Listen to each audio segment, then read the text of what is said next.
Hello everyone. ఈరోజు మనము ఒక స్నాక్ ఐటెం హాట్ బిస్కెట్స్ అంటే స్పైసీ బిస్కెట్స్ ఎలా తయారు చేసుకోవాలో చూద్దాం. పిల్లలు ఎంతో ఇష్టంగా తింటారు కదా. ముందుగా అందుకు కావాల్సిన పదార్థాలు చూద్దాం. డీప్ ఫ్రైకి సరిపడా ఆయిల్, ఇక్కడ మైదా పిండి తీసుకున్నాను. ఒక 3 గ్లాసెస్ మైదా పిండి, వెన్న, వాము, జీలకర్ర, ఉప్పు, కారం. వాము వచ్చేసి 1.5 టీ స్పూన్, జీలకర్ర 1.5 టీ స్పూన్, ఉప్పు కారం కూడా 1.5 టీ స్పూన్.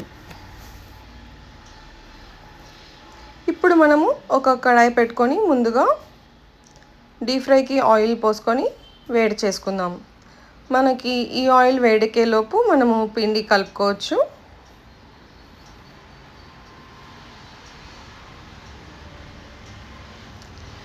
నేను ఈ బిస్కెట్స్ అనేది కిచెన్ ఫ్లోర్ బండపైననే చేస్తున్నాను. దాన్ని నీట్గా మంచిగా కడుక్కొని యూస్ చేస్తున్నాను. డ్రై అయిన తర్వాత డైరెక్ట్గా పిండిని బండపైన వేసుకున్నాను. నేను 3 గ్లాసెస్ పిండి తీసుకున్నాను, అంటే అప్రాక్సిమేట్లీ 1 kg వరకు ఉంటుంది.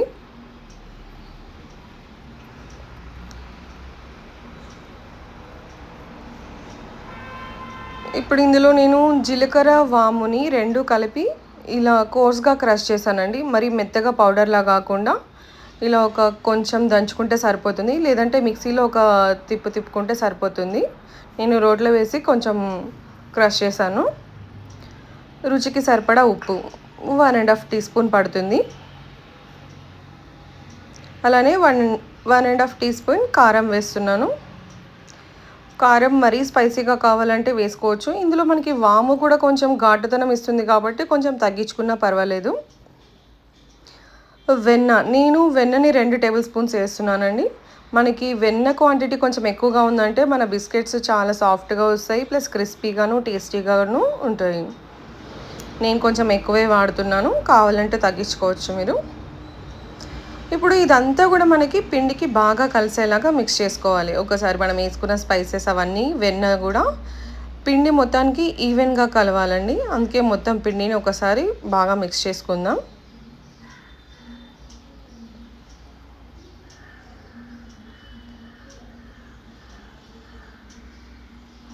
ఇలా మొత్తం కలిసిపోయింది కదా. ఇప్పుడు ఇందులో కొద్దిగా వాటర్ వేసుకుంటూ మనం చపాతీ ముద్దలాగా మిక్స్ చేసుకోవాలి.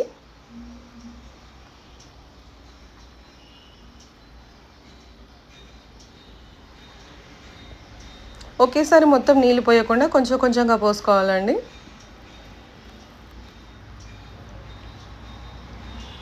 నేను ఉత్తం మైదా పిండితోటి చేస్తున్నాను. కావాలంటే 1 గ్లాస్ దీనిలో బియ్య పిండి కూడా వేసుకోవచ్చు.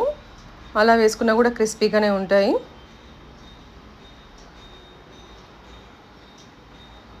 గోధుమ పిండితో కూడా చేసుకోవచ్చండి హెల్తీగా అనుకుంటే, కానీ టేస్ట్ కొంచెం మైదా పిండితో పిల్లలు ఇష్టంగా తింటారు కదా.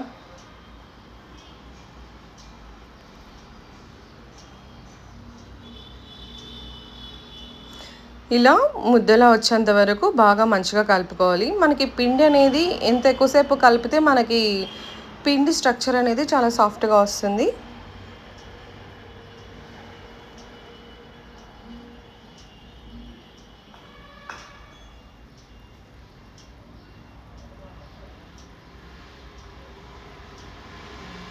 ఈ మాత్రం స్ట్రక్చర్ ఉంటే సరిపోతుందండి. ఇప్పుడు దీన్ని కావాలంటే ఒక 20 మినిట్స్ రెస్ట్ కూడా ఇవ్వచ్చు, లేదా వెంటనే అయినా చేసేసేయచ్చు. నేనైతే వెంటనే చేస్తున్నాను. రెస్ట్ ఇస్తే మనకి పిండి అనేది ఇంకా సాఫ్ట్గా ఉంటుంది.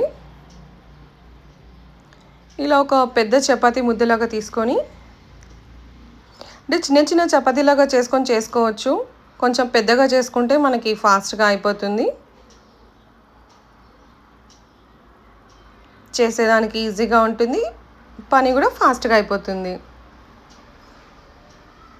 నేను ఇక్కడ ఫ్లోర్కి చూడండి, నేను పొడి పిండి కానీ ఆయిల్ కానీ ఏమీ రాయట్లేదు. నేను వేసుకున్న బటర్ కంటెంట్ వల్లని అతుక్కోకుండా చాలా నీట్గా వచ్చేస్తుంది పిండి అనేది. మనకి ఎంత వీలైతే అంత సన్నగా రుద్దుకోవాలండి, అప్పుడే మనకి బిస్కెట్స్ చాలా క్రిస్పీగా వస్తాయి.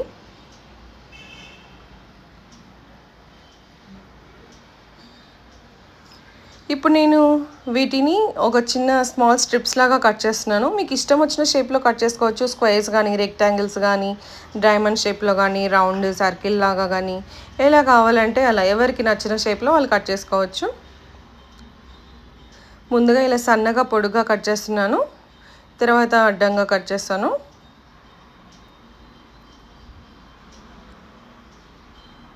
ఇలా చేసుకుంటే తినడానికి ఈజీగా ఉంటుంది, ప్లస్ పిల్లలకి లంచ్ బాక్స్లో స్నాక్స్లకు కానీ పెట్టడానికి కూడా చాలా ఈజీగా ఉంటుంది.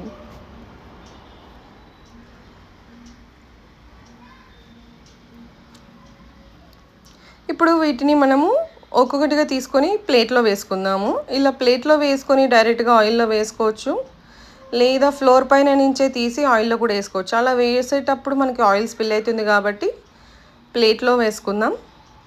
ఇవి ప్లేట్లో అన్నీ ఒకదానిపైన ఒకటి వేసుకున్నా కూడా ఏం అంటుకోవండి. మనకి మైదా పిండి స్ట్రక్చర్ ఉంది కదా, అది అంత తొందరగా అంటుకోదు. ప్లస్ ఇందులో బటర్ కూడా వేసాం కదా.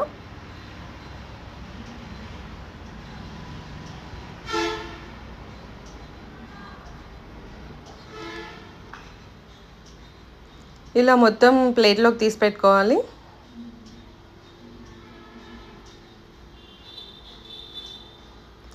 చిన్న చిన్న ఎక్సెస్వి ఉంటే అవి మళ్ళీ పిండితో కలిపేసి మళ్ళీ ముద్ద చేసుకోవచ్చు. మన ఆయిల్ వేడెక్కింది.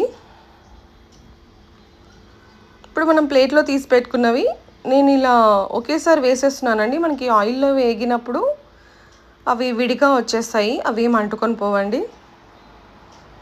గోధుమ పిండి అయితే ఒక్కొక్కసారి అంటుకునే ఛాన్సెస్ ఉంటుంది, కానీ మైదా పిండి అంత తొందరగా అంటుకోవండి.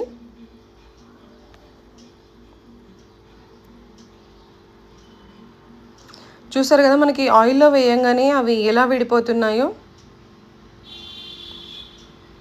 మంచిగా ఫ్రై అవుతున్నాయి కూడా, మనకి క్రిస్పీగా పొంగుతున్నాయి కూడా. వీటిని మంచిగా కలబెట్టుకుంటూ నురుగ తగ్గేంత వరకు, మంచి రంగు వచ్చేంత వరకు వేయించుకోవాలి. అప్పుడే మనకి క్రిస్పీగా ఉంటుంది.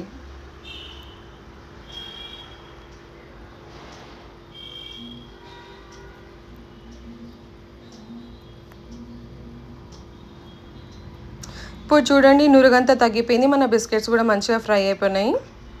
ఈ స్టేజ్లో ఉన్నప్పుడు తీసివేయచ్చు.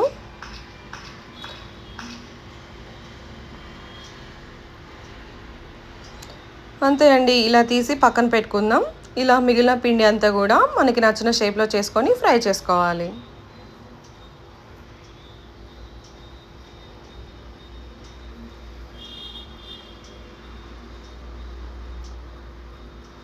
అంతే అండి, మన క్రిస్పీ హాట్ బిస్కెట్స్ రెడీ. మీరు ట్రై చేసి ఎలా వచ్చిందో షేర్ చేయండి, కామెంట్ చేయండి. ఇంకా మన ఛానల్ని ఎవరైనా సబ్స్క్రైబ్ చేసుకునే వాళ్ళు ఉంటే సబ్స్క్రైబ్ చేయండి. ఎంత క్రిస్పీగా ఉన్నాయో కదా. మీరు ట్రై చేసి మీకు ఎలా వచ్చాయో షేర్ చేయండి.